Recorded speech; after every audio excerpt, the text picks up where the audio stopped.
പ്രഭാത ചിന്തകളിലേക്ക് ഏവരെയും സ്നേഹപൂർവ്വം സ്വാഗതം ചെയ്യുകയാണ്.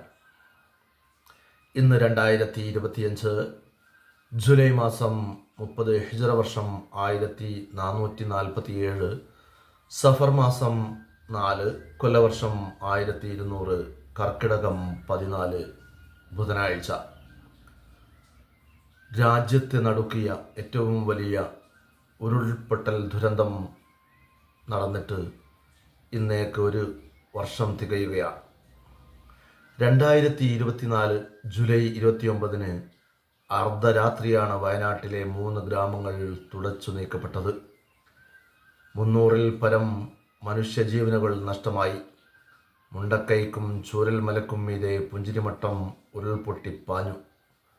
പുന്നപ്പുഴ മരണപ്പുഴയായപ്പോൾ ഉറക്കത്തിൽ നിന്ന് ഉണർന്നെണീക്കാനാവാതെ മനുഷ്യജീവനുകൾ നിത്യനിദ്രയിലാണ്ടു.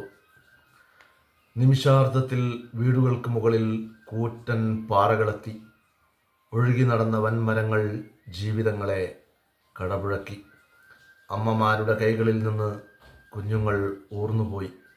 തലേന്ന് ഉറങ്ങാൻ കിടന്ന നാട് പിറ്റേ ദിവസം ഉണ്ടായില്ല.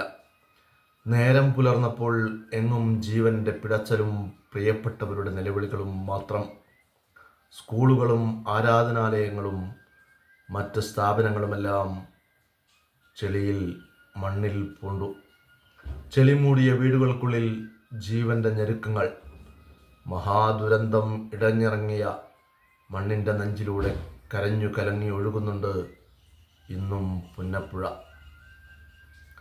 മരണം പെയ്ത നാട്ടിൽ മരപ്പെയ്ത്തുപോലെ സങ്കടങ്ങൾ ഇപ്പോഴും ഏങ്ങലടിക്കുന്നു.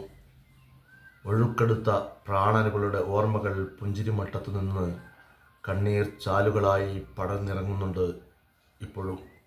എങ്കിലും എല്ലാറ്റിനും മേലെ വെള്ളരിമലയിൽ നിന്നും അലയടിച്ചെത്തുന്ന കുളിർക്കാറ്റിൽ അതിജീവനത്തിൻ്റെ ചിരികൾ ചിറക് വീശുന്നു. രാജ്യം ഇതുവരെ കാണാത്ത ഉരുൾപൊട്ടൽ ദുരന്തത്തെ സമാനതകളില്ലാത്ത രക്ഷാപ്രവർത്തനത്തിലൂടെയാണ് കേരളം നേരിട്ടത്.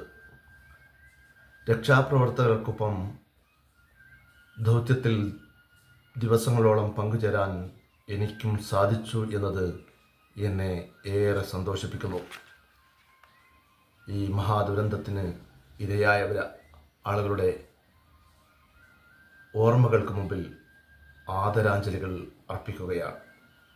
പ്രഭാത ചിന്തകൾ നാളെ മറ്റൊരു വിഷയവുമായി നിങ്ങളോടൊപ്പം.